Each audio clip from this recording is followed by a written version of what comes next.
안녕하십니까, 김중호입니다. 김중호 부동산 TV 제 265회 방송을 시작하겠습니다. 오늘의 방송 주제는 이 지역을 주목하라. 좋아요, 구독, 알림을 눌러주시면 더 좋은 방송으로 보답하겠습니다. 감사합니다. 부동산 신정보를 전해드리겠습니다. 경기일보의 김지혜 기자가 5월 20일 보도를 했습니다.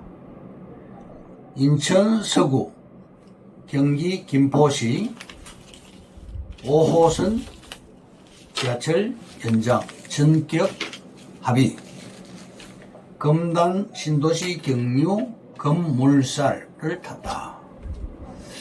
인천 서구와 김포시가 지하철 5호선 연장 논의에 합의를 했습니다. 다음, 한국경제신문의 김대훈 기자가 5월 23일 보도를 했는데요. 삼성 현대차 부문 유일한 도시, 성남을 제친 이곳은 화성시. 반도체 밸리 뜨고 1기 신도시 지고, 인구 1위는 수원시입니다. 2위가 용인시, 3위가 고양시, 4위가 화성시, 5위가 성남시, 6위가 부천시가 되겠습니다. 2001년 인구 14위에 불과했던 화성시가 지난달 성남을 제치고 4위에 올랐습니다. 다음, 이 데일리신문의 박경훈 기자가 5월 24일 날 보도를 했습니다. 온 궤도 접어드는 GTX A, B, C 연장 계획 나온다. A 노선은 삼성역 공사 지연 운영비 문제가 해결됐다. 운정에서 동탄까지입니다. B 노선은 송도에서 마석까지인데요. 민자 재정, 사업자 정해서 2024년 착공을 하게 됩니다. C 노선은 덕정에서 수원간인데요. 자범 가장 컸던 C 노선 조만간 실시 협약을 한다.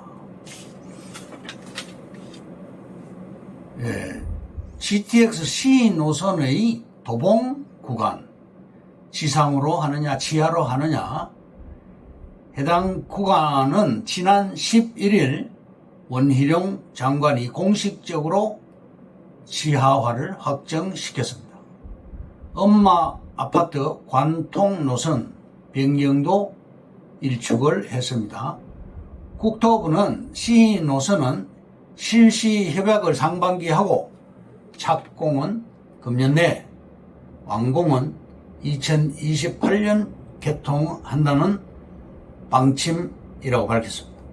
그리고 B 노선은 실시 설계는 KCC 건설, 민자 구간 우선 협상 대상자로 대우 건설 컨소시엄을 선정을 했습니다. 국토부는 2024년 착공, 2030년 개통을 목표로 정했습니다. A 노선은 2024년 개통을 앞두고 있습니다. 내년이죠. 내년 4월 수서에서 동탄 구간을 먼저 개통하고 하반기에 운정에서 서울역 구간을 개통할 예정입니다. 삼성역은 영동대로 복합환승센터 설계 변경으로 2028년 4월 개통 예정입니다. ABC 노선과 인접한 지자체는 노선 연장을 추진하고 있습니다. A 노선은 평택시가 연장을 추진하고 있고요. B 노선은 춘천시에서 연장을 추진하고 있고, C 노선은 동두천과 평택시가 적극적으로 연장을 추진하고 있습니다. 다음, 교통망과 입지 분석에 대해서 말씀드리겠습니다.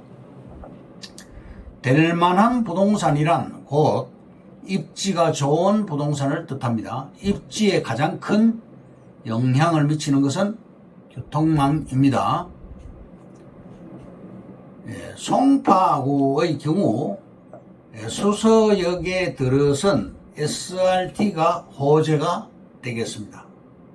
SRT는 단순히 KTX의 출발 역사가 하나 더 생긴다는 호재뿐 아니라 수서역 KTX 역사를 중심으로 수서 역세권의 종합적 개발이 이루어지고 그것이 탄천 건너편에 있는 문정 법조타운으로 이어집니다. 2017년 6월 성동구치소는 문정 법조타운으로 이전을 했습니다.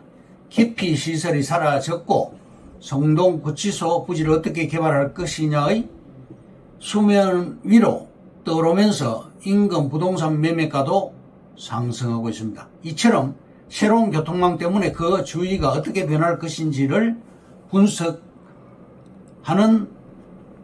투자를 해야 됩니다. 판교 신도시가 애물단지였으나 신분당선 개통 후 영웅이 되었습니다. 3기 신도시 6개 중에서 광명시형 신도시 품질이 최고입니다. 광명도 신안산선 개통 시 난리가 날 것입니다. 월판선도 같이 개통이 되고 역세권에는 비집고 들어갈 수가 없습니다. 인구가 늘면 전철 1호선도 배차 간격이 좁아지게 됩니다. 신안산선 개통 후에는 평당 최하 2천만원 이상으로 땅값이 바뀔 것입니다. 여의도 청년들이 출퇴근이 가능해집니다. 이곳에는 4층짜리 근생 건물 신축이 가능해집니다. 우리 땅이 아주 핵심 요지가 됩니다. 다음 교통과 입지.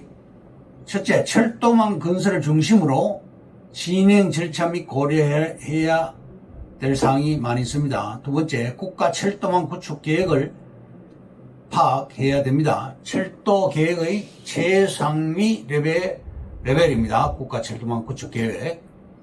세 번째, 신안산선과 월판선이 중요합니다. 네 번째, GTX, ABC, D 노선 현재의 진행 상황과 앞으로 어떤 식으로 진행될 예정인지 어떤 지역이 영향을 받게 될는지를 검토해야 됩니다. 다섯 번째, KTX의 신규 출발역은 어딘가. 도시와 도시를 연결하는 KTX는 국가 철도망 계획에서 중요한 위치를 차지하고 있습니다. 새로운 아파트가 들어올 지역은 어딘가. 그린벨트 임야와 비닐하우스가 있는 지역입니다. 수도권의 아파트 사업 부지는 그린벨트를 해제하지 않으면 공급이 불가능합니다. 그린벨트와 비닐하우스 지역 사례를 들면 분당 판교 신도시, 별내 신도시, 왕숙 1, 2 신도시, 과천 신도시 등을 들 수가 있고요. 결론적으로 그린벨트 지역과 비닐하우스를 사놓으면 큰 돈이 됩니다. 용인 남사업에도 비닐하우스가 많습니다. 땅만한 게 없다는 게 결론이 되겠습니다. 과거 돈을 번 사람들은 95% 이상이 그린벨트로 돈을 벌었습니다. 서울 시내도 100%가 그린벨트로 남아 있습니다. 네. 일자리 창출, 즉 산업단지는 땅으로 들어옵니다. LH공사가 빚이 많지요. 새로운 사업을 하려면 빚을 내야 사업을 할 수가 있습니다. 빚 갚는 방법은 땅을 팔아서 돈을 마련해서 빚을 갚을 수 있습니다. LH공사가 미분양 아파트를 사겠다고 합니다. 서울 지역에는 6천 가구 정도, 또 지방에는 10,000 가구 정도가 해당됩니다. 16,000 가구가 되죠. 합쳐서. LH공사 보유 땅이 현재 약 15조 원 정도 됩니다. 금년 4월 달에 전셋값이 상승한 유일한 지역은 강원도 지역입니다. 전셋값이 하락한 지역은 1위가 대구 26.9% 하락했고 2위가 부산 16.5%가 하락, 3위가 울산, 4위가 서울 지역입니다. 지금은 아파트에 투자할 때가 아닙니다. 토지 보상이 완료된 지역을 들면 고양 창릉 신도시와 남양주 왕숙 신도시 그리고 과천 신도시가 토지 보상이 완료됐습니다. 현재 미분양 아파트가 많이 있습니다. 따라서 지금은 아파트를 살 때가 아닙니다. 전국에 해저 터널이 몇 개가 있죠. 대천에서 안면도 방향 보령 터널, 거제에서 부산 간 거제 터널이 있고, 여수에서 남해 간 해저 터널을 대림건설에서 또 건설하겠다 합니다. 제2의 서해안 민자 고속도로도 평택항에서 당진 간 해저 터널을 계획하고 있습니다. 임야 천평이 약 400억 정도 되어서 돈 되는 땅이 어마어마하게 비쌉니다. 산보다는 논밭이 개발이 쉽지요. 평택은 산이 없습니다. 발화는 산이 많습니다. 논은 복토를 해야 개발이 가능하고요.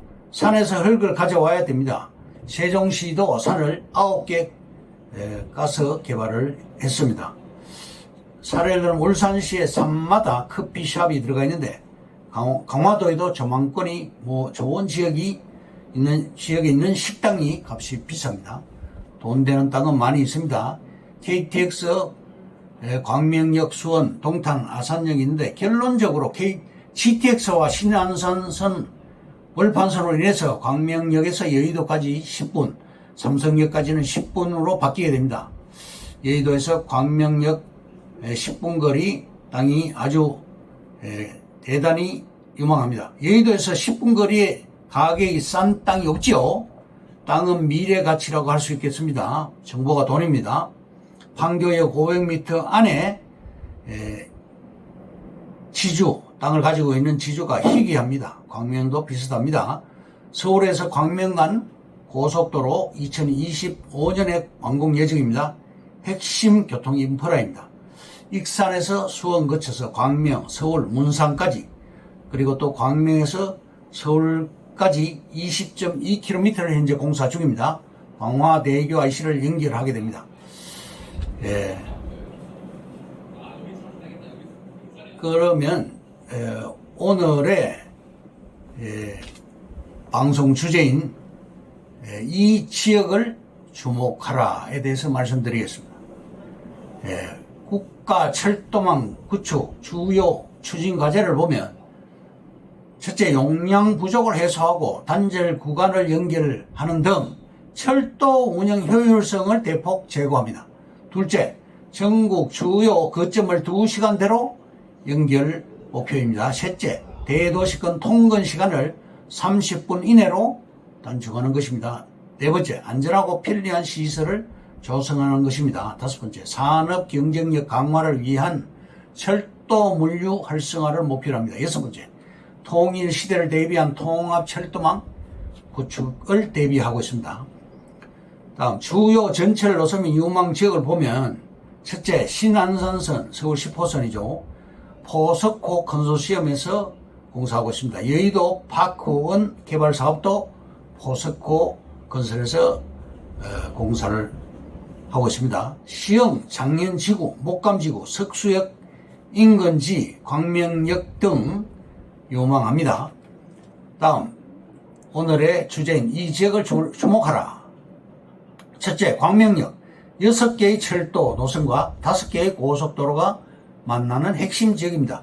두 번째, 서해안 복선 전철과 관련 노선들. 세 번째, 강남 순환 도시고속도로. 네 번째, 안양 성남 고속도로. 네 번째, 다섯 번째, 문산 광명 익산 고속도로. 여섯 번째, 시흥 광명 테크노밸리. 일곱 번째, 안양 박달 스마트밸리. 여덟 번째, 월곶에서 판교선, 송도에서 강릉까지 동서로 연결하는 핵심 노선입니다. 9호선 급행보다 2배 빠른 속도입니다. 판교에서 광명까지 일자리 지역을 연결을 하게 됩니다. 안양역과 안양종합운동장역, 그리고 인덕원역이 유망합니다. 9번째, 땅속을 달리는 고속열차 GTX, 급행열차 확대, 수도권 교통난 해소 목표입니다. 삼성역을 주목하시기 바랍니다. 그리고 동부간선도로 지하화를 합니다. 코엑스와 현대 GBC 국제업무지구, 그리고 잠실 종합운동장 국제업무지구가 있습니다. 서울역, 청량리역, 왕십리역이 앞으로 많이 발전하게 됩니다. 10번째, 신분당선 고양시 삼송연장, 강남에서 신사를 거쳐 녹사평, 서울역을 거쳐서 독바이와 삼송역까지 신분당선이 연장이 됩니다. 창동지역, 창동, 상계, 신경제중심지가 됩니다. 12번째, 용서고속도로와 동부간선도로를 연결하게 됩니다. 흘릉 IC에서 삼성 IC까지 대모산을 통과해서 건설이 되고, 지하화 구간은 군자 IC에서 월계 IC까지 동부간선도로가 지하화 됩니다. 이상으로 김종호 부동산 TV 제 265회 방송을 마칩니다. 김종호였습니다. 감사합니다.